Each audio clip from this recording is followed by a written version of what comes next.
ও ভাই, ও ভাই, আমার বেড়া কি হবে না? আমার বেড়া দাও ভাই।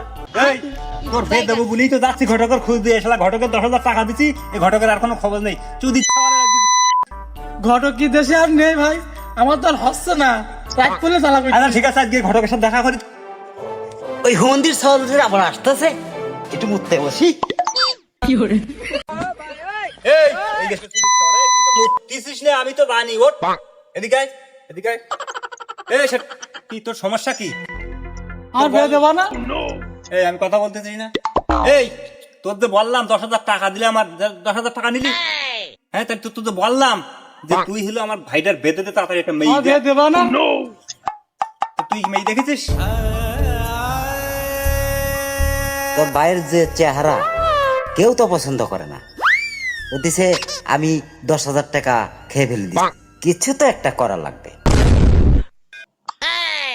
ভাই আগামী 1 সপ্তাহের ভিতরে একটা ব্যবস্থা হয়ে যাবে। আমার বেড়া কি হবে?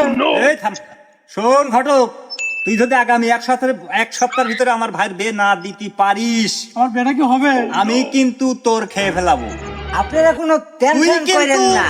তুই কিন্তু আমার টাকা খাইছস তুই কিন্তু আমারে চিনোস না 10,000 আমি টাকা, কি- একদম কড়কড়ি 1,000 টাকার নোট। হ্যাঁ, আমার বেড়া হবে তো? কথা বুঝছো কোনো টেনশন করেন না। ঠিক আছে তুই কদম আলী ঘটক তুই থাকলি আর আমি থাকলাম 1 সপ্তাহ পরে যদি আমার ভাইয়ের ঘরে নতুন বউ না যায় আমার ভাই যদি বাসন না করতে পারে তাহলে আপনার বোন এসে আসবো। মন দিয়ে কয় গিরা